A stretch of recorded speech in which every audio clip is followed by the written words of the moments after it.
दर्शकों नमस्कार। एक बार फिर से उपस्थित हूँ आप सबके सामने विश्लेषण जन्म कुंडली का इस कार्यक्रम के अंतर्गत। आज जो आपके सामने कुंडली लेकर के आया हूँ, ये कुंडली आई है मेरे पास सीतामढ़ी बिहार से। शुरू करते हैं आज का कार्यक्रम। कहीं नहीं जाना है, बिल्कुल बन के रहिएगा। इससे पहले कि कार्यक्रम आगे बढ़ाएं, आपको बताऊं कि ये कुंडली मकर लग्न की बनी है और जो ग्रह आपने देखा है यहाँ सूर्य, बुध, शुक्र, गुरु, केतु, चंद्रमा, मंगल, शनि और राहु, ये और यहाँ 10 नंबर, यहाँ भी 10 नंबर से इसे लग्न कहते हैं, इसे नवांश कहते हैं। ये दशमांशा चक्र है। यहाँ से आपके जीवन के संपूर्ण पक्षों को देखा जाता है। यहाँ से वैवाहिक सुख और यहाँ से करियर का सब। ठीक है, प्रत्येक दिन कुंडली विश्लेषण का कार्यक्रम देखा करिए और मेरा जो चैनल है नकुल पाराशर का, उस पर भी अपना डेट ऑफ बर्थ, टाइम और प्लेस लिखे। साथ ही साथ रविवार के कार्यक्रम के लिए अपना डेट ऑफ बर्थ वगैरह लिखने से आपको रविवार की कुंडली में आपका चयन हो जाता है। आइए विषय पे लेके आता हूँ। इनका जन्म होता है चैत्र माह में, वसंत ऋतु, शुक्ल पक्ष की पंचमी तिथि। अब जरा ध्यान से समझिएगा, वसंत ऋतु में जो लोग जन्मे होते हैं वो स्वभावगत विकसित बुद्धि वाले होते हैं। उनको कोई भी जीवन की समस्या बहुत ज़्यादा लंबे समय तक अपने में उलझा करके नहीं रख सकती है। ये बड़ी गहरी बात है। दूसरा, शुक्ल पक्ष के पंचमी तिथि के चंद्रमा शुभ ग्रह नहीं होते हैं। इस वजह से व्यक्ति का दिमाग कई चीज़ों पे भटकता रहता है। कभी वो राजनीति करेगा, कभी वो व्यापार करेगा, कभी वो नौकरी करेगा। नौकरी भी करेगा तो एक नौकरी पे बहुत ज़्यादा लंबे समय तक टिक नहीं पाता है। तो अगर ऐसी कोई दिक्कत है या ऐसी कोई समस्या आपके जीवन में या आपके स्वभाव में ऐसी दिख रही है, तो इसका अर्थ ये समझना चाहिए कि हमारी कुंडली के चंद्रमा के कमज़ोर होने के कारण या चंद्रमा के पक्ष के बल से कमज़ोर होने के कारण ऐसा हो रहा है। हालांकि चंद्रमा पंचम भाव में उच्च के बैठे हैं, मंगल और केतु के प्रभाव में हैं, गुरु से द्विद्वादश के संबंध में हैं और उस पर किसी भी शुभ ग्रह की कोई दृष्टि नहीं है। इस वजह से चंद्रमा का प्रभाव थोड़ा जरूर ही न्यूनता को प्राप्त करेगा।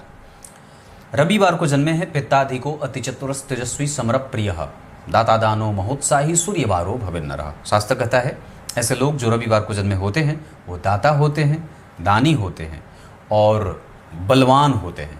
पतली कमर, चौड़ी छाती, आंखें लालिमा युक्त लिए हुए होते हैं। पिता की भांति समाज की सेवा करने वाला या समाज का रक्षण करने वाला होते हैं, है ना। आगे बढ़ के बात करेंगे। जन्म होता है रोहिणी नक्षत्र में।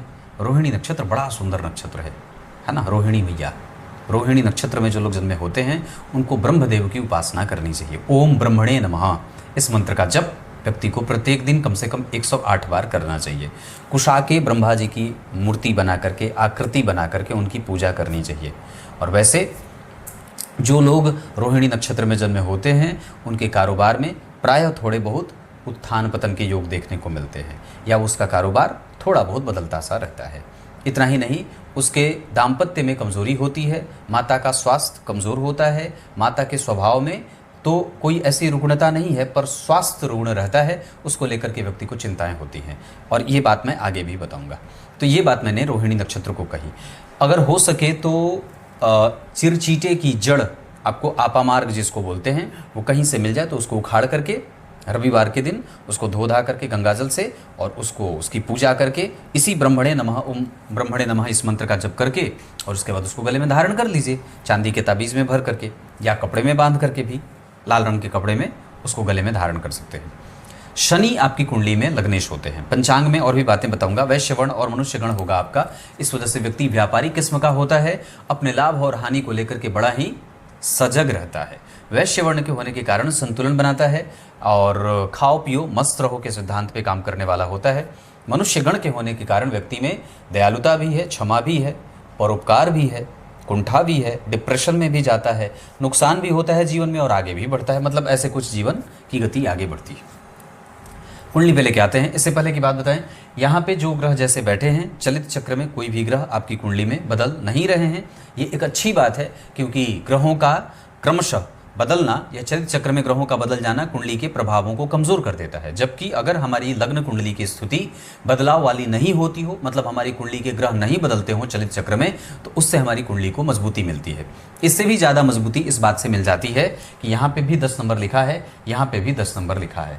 इस कुंडली के जो नवम भाव के स्वामी हैं वो यहाँ के लग्नेश बनते हैं। तो कुल मिलाकर के ये कुंडली बहुत ही ज़्यादा परोपकारी और जीवन में बहुत ज़्यादा संघर्ष है, ऐसी वाली बात नहीं है। आयु अच्छी है क्योंकि लग्नेश लग्न को देख रहे हैं। यहाँ आगे बढ़ने से पहले मैं आपको जो बेसिक चीज़ें हैं वहाँ बता दूँ। लग्न का मान 2 अंश का बैठा है, तो लग्न का मान 2 अंश का बैठा है। इस वजह से अब इनकी कुंडली में जितने भी ग्रह हैं वो लगभग अगर देखेंगे तो सूर्य बुध शुक्र तीसरे भाव में बैठ रहे हैं और शनि जो है वो सप्तम भाव में शत्रु की राशि में बैठ रहे हैं। लेकिन लग्नेश लग्न को देख रहा है, लग्न का मान 2 अंश का है, तो हमें कई बार स्वास्थ्य में सर्दी खांसी या ताप संताप की बीमारी होती है, मतलब टेम्परेचर से संबंधित बीमारियां होती हैं, है ना। और लग्न पे शनि की दृष्टि है। लग्नेश जन्म कुंडली में जिस राशि में बैठे उस राशि का अधिपति उच्च का है और इस कुंडली का सप्तमेश उच्च का है। गुरु राहु और केतु के संपर्क में चतुर्थ भाव के अधिपति पापक ग्रह होकर के 6वें भाव में बैठे हैं, किसी शुभ ग्रह के प्रभाव में नहीं है। इस वजह से व्यक्ति को ये जो आपने प्रश्न पूछा है माता का स्वास्थ्य कमजोर रहता है, वो केतु के बैठने के कारण और चतुर्थेश पापक ग्रह होकर के 6वें भाव में बैठे हैं, राहु से दृष्ट हैं। इस वजह से माता को कहीं न कहीं बीमारी हमेशा लगी रहेगी और आप उसको बचा भी नहीं पाएंगे। उनको कमजोर मतलब वो कोई ठीक होने वाली कोई बात नहीं, वो ऐसे ही चलता रहेगा। दूसरी बात है कि यहाँ पे गुरु बैठे हैं जो जन्म कुंडली में 12वें भाव के स्वामी हैं। इस वजह से प्रायः आपका दिमाग एक जगह एकत्रित नहीं रहता है, शांत नहीं रहता है और कई बार व्यक्ति बेवजह की चीज़ों में अपना धन व्यय भी करते हुए देखा जाता है। इस कुंडली में तीसरे भाव में सूर्य बुध और शुक्र बैठे हैं मीन राशि के, जहाँ शुक्र उच्च के हैं और शुक्र के बाद बुध वहाँ नीच के हो रहे हैं, जिनका नीच भंग होगा या शुक्र के प्रभावों में भी थोड़ी बहुत कमजोरी देखने को मिल जाएगी। लेकिन तीसरे भाव में सूर्य के बैठने के कारण और उस भाव के अधिपति गुरु का चतुर्थ स्थान में राहु से संपर्क में, केतु से संपर्क में होने के कारण व्यक्ति को पराक्रमी बनते देखा जाएगा। अब यहां से आगे मैं आपको और आगे लेके आता हूं। इस कुंडली में गुरु का राहु और केतु के संपर्क में होना, अंश के आधार पे गुरु 8 अंश के बैठे हैं। मकर लग्न की कुंडली के लिए 12वें के साथ तीसरे के अधिपति जब राहु और केतु के संपर्क में आएंगे तो मेहनत में सेंध लगाएंगे। एक तरफ व्यक्ति मेहनती होता है, दूसरी तरफ उसको उसके मेहनत के अनुसार परिणाम नहीं मिलता। लेकिन व्यक्ति की बुद्धि, व्यक्ति की विवेक की स्थिति और व्यक्ति का बुद्धिमान होना ये बहुत अच्छा है और इसमें उच्च के चंद्रमा के कारण ऐसी चीजें देखने को मिल रही हैं। जिद्दी इसलिए क्योंकि चंद्रमा से गुरु 12वें और चंद्रमा से दूसरे घर में मंगल, और काम में विलंब इसलिए क्योंकि ये मकर लग्न की कुंडली है जहां थोड़ा सा शिथिलता देखने को मिल जाती है। इस कुंडली के तीसरे भाव को जब आप देखेंगे तो सूर्य बुध और शुक्र जब किसी भी भाव में एक ही साथ बैठ जाते हैं तो उस भाव के फल को थोड़ा कमजोर करने लगते हैं। बैठना तीनों एक साथ चाहते हैं, लेकिन जब एक साथ बैठ जाते हैं तो वो उस भाव को नुकसान करते हैं। इस वजह से कई बार भाइयों के साथ, छोटे भाई बहनों के साथ संबंधों में कमजोरी होती है, या कई बार वो होते नहीं हैं या होने के बावजूद भी उनके साथ उस तरीके की मैत्री नहीं रहती है। गुरु जब केतु के संपर्क में आएंगे तो माता धार्मिक रहेंगी और पति की चिंता, पिता की चिंता करना, बच्चे की चिंता करना, ये ऐसा होगा। लेकिन चतुर्थ स्थान के अधिपति पापग्रह होकर के नीचा विलासी हैं, 6वें भाव में बैठे हैं, तो व्यक्ति को पिता का कारोबार करने वाला, नौकरी करने वाला, राजनीति में सफल होने वाला और राजनीति में पदस्थ, बेहतर अच्छे पद पे जाने वाला।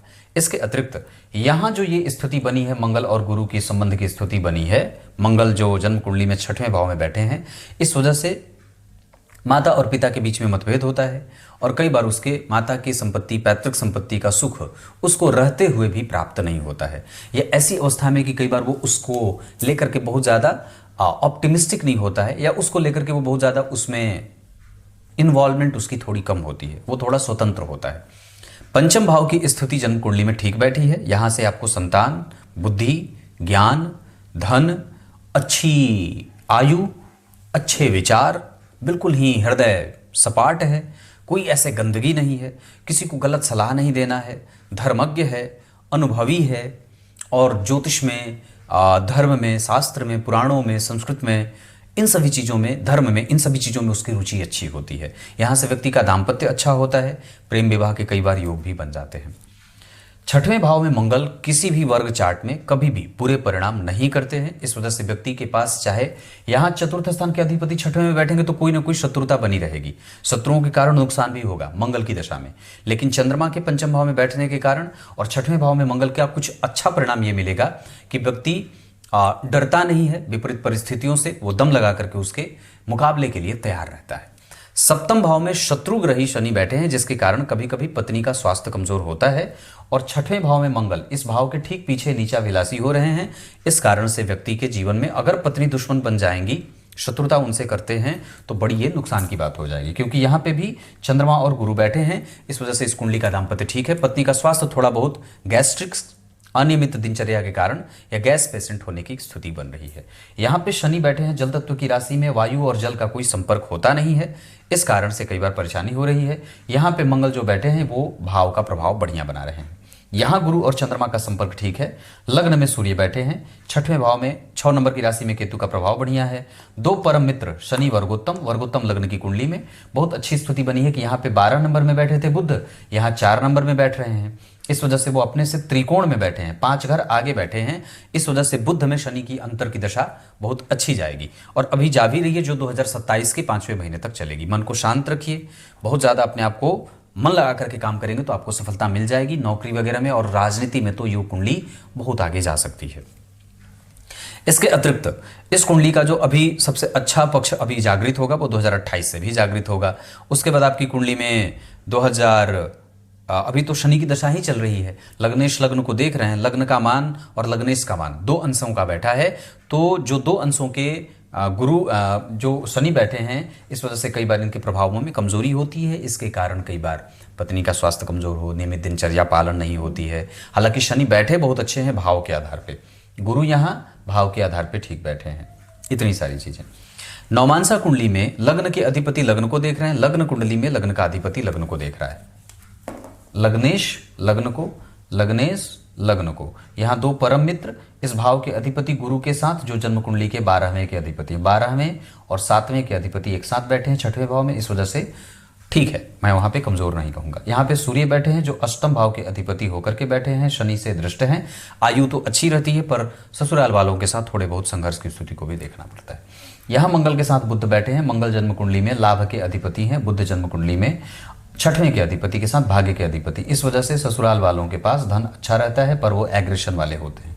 राहु यहाँ तीसरे भाव में बैठे हैं, मीन राशि का निर्माण कर रहे हैं जिसके अधिपति गुरु जन्म कुंडली में जाकर के बैठे हैं, कहाँ अपने भाव से 4 घर आगे। यहाँ पे राहु के बैठने के कारण दाम्पत्य में डिप्लोमेसी भी कभी कभी देखने को मिलती है। इस वजह से थोड़े से वहां पे और भी ज्यादा उदारता का भाव रखना होगा। दशमांसा कुंडली में लग्न का अधिपति लाभ में बैठा है और लाभ के अधिपति दशम में, मतलब यहाँ चंद्रमा और बुध का परिवर्तन, सूर्य गुरु और चंद्रमा का संबंध राजनीति का योग बहुत बढ़िया लगाएगा। याद करिए, मैं बहुत पहले एक सिद्धांत बताया था कि जन्म कुंडली के जब दशम स्थान में सूर्य और चंद्रमा जैसे ग्रह बैठ जाते हैं तो व्यक्ति पदस्थ अधिकारी होता है, राजनीति उसको करनी चाहिए। यहाँ पे आपकी कुंडली बहुत अच्छी बनी है। गुरु चतुर्थेश होकर के चतुर्थ को देख रहे हैं, बुध लाभेश के साथ परिवर्तन कर रहे हैं, ये बहुत अच्छी बात होगी। दशमांसा कुंडली में मंगल और केतु का बैठना और शुक्र का तीसरे भाव में बैठना, यहां से धन आपको मेहनत करके कमाना होगा। कई बार धन का नुकसान भी होते देख रहा हूं। चापलूसों के साथ व्यक्ति घिरा रहता है, ये राजनीति वालों के साथ तो होता ही है। अब मैं ग्रहों की डिग्री पे लेके आता हूं। सूर्य आपकी कुंडली में 21 डिग्री के बैठे हैं, ठीक बैठे हैं, रेवती नक्षत्र में बैठे हैं, इस वजह से आपको तकनीकी समझ देते हैं। चंद्रमा आपकी कुंडली में रोहिणी नक्षत्र पे 17 अंश के युवावस्था में बैठे हैं, इस वजह से वहां पे व्यक्ति का हृदय बड़ा विशाल रहता है, वो क्रिएटिव होता है, गुणी होता है और बड़ा ही इमोशनल नेचर का होता है। मंगल आपकी कुंडली में आर्द्रा नक्षत्र में 14 अंश के बैठे हैं, इस वजह से वहां भी साहस व्यक्ति के पास बना रहेगा। पर ये कुल मिलाकर के मामा मामी के साथ संबंधों को खराब करता है। कई बार मामा धनहीन हो जाते हैं, मामा को नुकसान होता है, नाना नानी के साथ संबंध कमजोर होता है, या कई बार उन लोगों का आर्थिक पक्ष कमजोर होता है। गुरु का प्रभाव, बुध का प्रभाव आपकी कुंडली में रेवती नक्षत्र अपने नक्षत्र में बैठे हैं और कम से कम वहां पे बुध 21 अंश के सूर्य से अस्त हो जाएंगे 24 अंश के होकर के, इस वजह से वहां पे बुध का प्रभाव कमजोर होगा। मतलब इस कुंडली के भाग्येश तीसरे भाव में बैठे हैं, नीच के हैं, नीचभंग शुक्र के कारण हो रहा है, गुरु के कारण हो रहा है।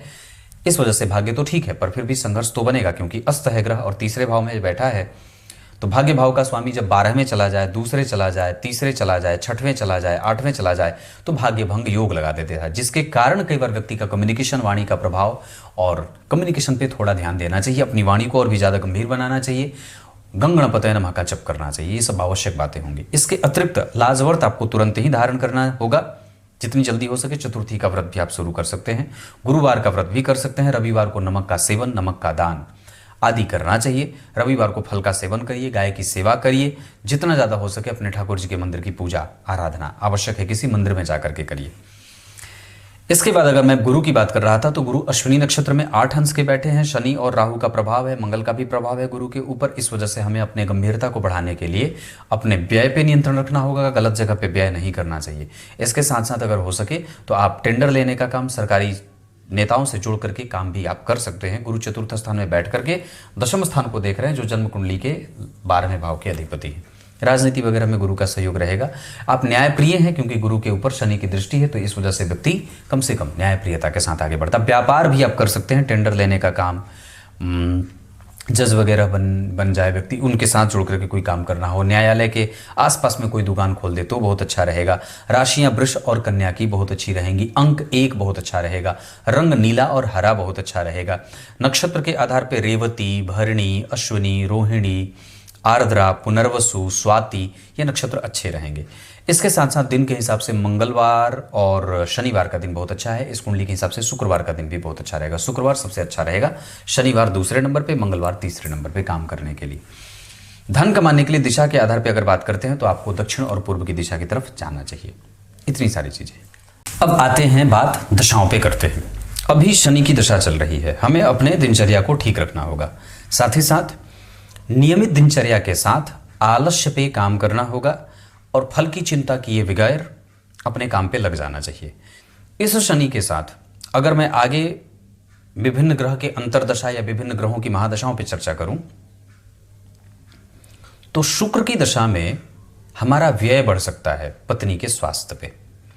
उसी शुक्र की दशा में कई बार हमारे करियर में अनस्टेब्लिशमेंट भी थोड़ी सी देखी जा सकती है। अगर हम शुक्र के बाद सूर्य की दशा की बात करते हैं, जो कि अंतर्दशा में आएगा, तो सूर्य इस कुंडली के लिए अष्टम भाव के अधिपति हैं, तीसरे भाव में बैठे हैं। पराक्रम तो करने पे व्यक्ति को विवश करेंगे ही, पर उस सूर्य की दशा में हमारा इंटेंशन कई बार गड़बड़ भी होने लगता है। हम कई बार चीज़ों को लेकर के जजमेंटल होने लगते हैं। उसी सूर्य की दशा में हमारे एक तरफ हमारे नेचर में पराक्रम होने का बल बढ़ता है, हम पराक्रमी होते हैं। दूसरी तरफ हम इरिटेटिव साउंड भी करते हैं, मतलब हमारे क्रोध की अधिकता रहेगी, कम्युनिकेशन गैप होने लगेगा और हम कई बार हैरस करने लगे लोगों पे। एक एम्फैटिक वाली जो बात होती है, दबाव डालने वाले हो जाते हैं। उसी सूर्य की दशा में हमारे व्यक्तित्व में और उछाल आएगा और हम चीज़ों को बहुत ही गंभीरता से समझने की पूरी कोशिश करते हैं, हमारा रिसर्च बढ़ता है।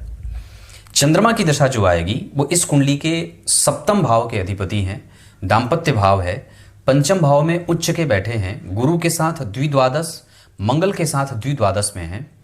तो एक तरीके से चंद्रमा की दशा में व्यक्ति का प्रेम उजागर होगा, वो थोड़ा कूल माइंडसेट के साथ आगे बढ़ेगा। उस चंद्रमा की दशा में पत्नी के स्वास्थ्य में और इजाफा होगा, मतलब अच्छी बात होगी, स्वास्थ्य के लिए अच्छे संकेत मिलेंगे। यश, मान, प्रतिष्ठा और इन सभी चीज़ों की वृद्धि होगी। उसी चंद्रमा की दशा में व्यक्ति ऑप्टिमिस्टिक विचारधारा के साथ आगे बढ़ेगा, उसके झगड़े समाप्त होंगे, कलेश खत्म होंगे। इसी के साथ उसी चंद्रमा की दशा में व्यक्ति को अपने पत्नी का सहयोग मिलेगा, वो अपने दाम्पत्य का पूर्णतया लाभ प्राप्त करेगा। वो चंद्रमा की दशा कारोबार में और भी कई सारे स्पेक्ट दिखाएगी कि ये भी करना चाहिए, मैं ये भी कर सकता हूं। तो अगर ऐसी कोई बात आएगी तो वो चंद्रमा की दशा में होगी। इस चंद्रमा की दशा में हमें 100% परिणाम प्राप्त होने के योग बनेंगे। हम चंद्रमा की दशा को बहुत अच्छा कह सकते हैं।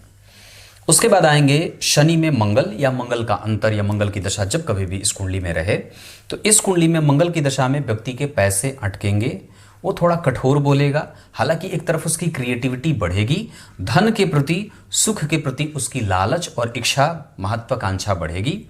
उस मंगल की दशा में रोग से संबंधित परेशानियां परेशान करेंगी, स्वास्थ्यजनक समस्याएं परेशान करेंगी। साथ ही साथ व्यक्ति थोड़ा इंपल्सिव नेचर का हो जाएगा। मंगल की दशा में भाग्य में संघर्ष थोड़ा बहुत होगा। उसी मंगल की दशा में माता का स्वास्थ्य, माता से संबंधित चिंताएं, और उस मंगल की दशा में जो कभी भी अंतरदशा में आएंगे तो चोट चपेट की घटनाएं भी होते देखी जाएंगी। इस वजह से मंगल की दशा में हमें थोड़ा स्वभावगत अपने आप को जल्दबाजी से नहीं रखना चाहिए, क्रोध करने से बचना चाहिए, सड़क के किनारे किसी भी व्यक्ति से उलझना नहीं चाहिए, पहाड़, नदी, झरने, तालाब, पोखरा आदि से बच के रहना चाहिए। इस मंगल की दशा में हमें हमारी कन्विंसिंग कैपेसिटी बढ़ेगी, जहां हम चीज़ों को बहुत ही गहराई से और निकटता से समझने की पूरी कोशिश करेंगे। इस मंगल की दशा में हमारे कई बार हमारे पक्ष, हमारे बुद्धिमान होने के कारण, चीज़ों को समझने के कारण और गुण के वृद्धि के कारण, सद्गुणों की वृद्धि के कारण हमारी समस्या कई बार कम भी हो जाएगी।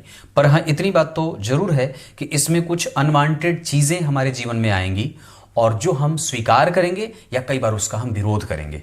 तो ये मंगल की दशा में होगा। उसके बाद आते हैं राहु। तो राहु की दशा में कारोबार को लेकर के हमारा भाव बढ़ा रहेगा। मतलब हम कारोबार में प्रोफेशनल बिहेवियर के साथ, अगर प्रोफेशनल के तौर पे अगर मैं बात करूं, प्रोफेशनल एस्पेक्ट से, तो वहां पे हमारे कारोबार को लेकर के हमारी चिंता थोड़ी जाहिर होगी। हम कारोबार को लेकर के थोड़े चिंतित होंगे। समाज के और समाज से जो हमारे संबंध बनेंगे उसको लेकर के हम थोड़े एग्रेशन में रहेंगे। कई बार हम ये चाहेंगे कि फला व्यक्ति ने मुझे और ज़्यादा भाव क्यों नहीं दिया, मुझे वो चीज़ मिलनी चाहिए जिसकी अपेक्षा आप समाज से करते हैं।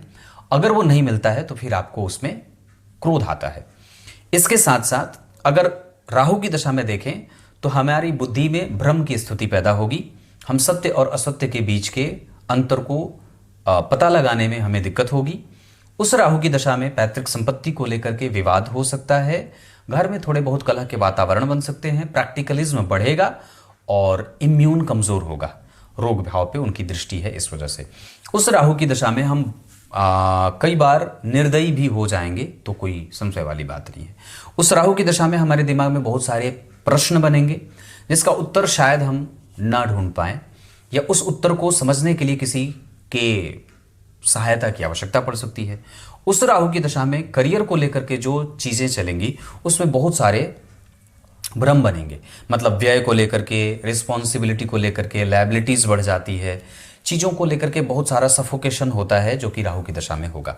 उसके बाद गुरु आएंगे तो गुरु की दशा में संपत्ति की वृद्धि होगी, मानसिक सुख बढ़ेगा, थोड़ा व्यय कंट्रोल होगा। उसी गुरु की दशा में हमारा दाम्पत्य ठीक होगा, हम दाम्पत्य का बड़ा अच्छा सुख प्राप्त करेंगे। रेंटल प्रॉपर्टी में इन्वेस्टमेंट हो सकता है। उस गुरु की दशा में हमारे चीज़ों को देखने का तरीका बदल जाएगा। हम झगड़ालू प्रवृत्ति को त्याग करके थोड़े से शांत हो जाएंगे। तो ये गुरु के अंतर, प्रत्यंतर या महादशा में ऐसी चीज़ें प्राप्त होंगी। उसी गुरु की दशा में हमारे समस्या को लेकर के हमारे दृष्टिकोण में सकारात्मक भाव बढ़ेगा। मतलब हम पॉजिटिव होंगे, नहीं ठीक है, चलो ठीक है, कोई बात नहीं, आगे बढ़ जाएंगे। उसी गुरु की दशा में व्यापार के तरफ भी हमारा दिमाग जाएगा और व्यापार की तरफ हम दिमाग में लेके जा सकते हैं, चीज़ें हम कर सकते हैं। उस गुरु की दशा में हमारा व्यय नियंत्रित होगा और हम चीज़ों को बहुत ही नज़दीक से समझने की पूरी कोशिश भी करेंगे और हमारा अनुभव पक्ष बढ़ जाएगा। उसके बाद आएंगे शनि, तो खत्म हो जाएंगे। फिर उसके बाद बुध आएंगे। मैंने बुध की दशा में जो बातें कही हैं, अगर नहीं बताया तो बता देता हूँ। बुध की दशा में हमारा व्यय थोड़ा बढ़ेगा। बुध की दशा में भाग्य से संबंधित थोड़ी चीज़ें गड़बड़ होंगी। उस बुध की दशा में हमारे दिमाग की चंचलता बढ़ जाएगी और कई बार हम थोड़े हठी या अपने मन से करने वाले काम, उस बुध की दशा में कई बार हमारे निर्णय लाभ को लेकर के या लालच को लेकर के निर्णय गड़बड़ होंगे, या फिर ये कह सकते हैं कि लालच में आकर के हमारे निर्णय गलत हो सकते हैं। इस बीच में लेकिन इतना जरूर होगा कि उस बुध की दशा में कम से कम हम अपने पैतृक संपत्ति को इकट्ठा करने के में सफल होंगे और उस बुध की दशा में कई बार चीज़ें धन को लेकर के थोड़ी सी स्पष्ट होंगी, चीज़ें साफ होगी कि कौन हमारा है, कौन किसी दूसरे का है। इतनी सारी चीज़ें हैं। अष्टक वर्ग के आधार पर अगर और भी मैं चीज़ें बता दूं तो हमारा व्यक्तित्व तो बहुत अच्छा है, इस पे काम करने की आवश्यकता है, ऐसा तो मैं नहीं कहूँगा, पर हाँ उसको मेंटेन करने की आवश्यकता जरूर है। इस कुंडली में धन बहुत अच्छा है, मेहनत आपने बहुत अच्छी की है और आगे और इसको मेंटेन करिए, आगे बढ़ाइए, इसको और बढ़ाया जा सकता है, हालांकि बहुत बढ़िया है। इस कुंडली में अपने जन्म स्थान से बहुत ज़्यादा दूर जाने की कोई आवश्यकता नहीं है। मास वोट पे काम करिए, समाज के निचले वर्ग को अपना जो है वो साथी बनाइए। साथ ही साथ इस कुंडली में यश, मान, पद, प्रतिष्ठा, राजनीति बहुत अच्छी है और आपकी कुंडली का चंद्रमा बहुत बढ़िया बैठा है। साहस इस कुंडली का बहुत अच्छा है। नौकरी और व्यापार में से व्यापार ज़्यादा बढ़िया है। पहले नंबर पे नौकरी की कोशिश करिए, अगर नहीं होता है तो प्राइवेट नौकरी छोड़ करके चुपचाप अपना कारोबार करिए। रिसर्च पे काम किया जा सकता है। बहुत ही ज़्यादा गहराई से राजनीति में उतरने से पहले लोगों को समझने की आवश्यकता है, लोगों के मनोभावों को समझने की आवश्यकता होगी। आपकी कुंडली में अष्टम भाव पे गुरु और केतु दोनों की दृष्टि है।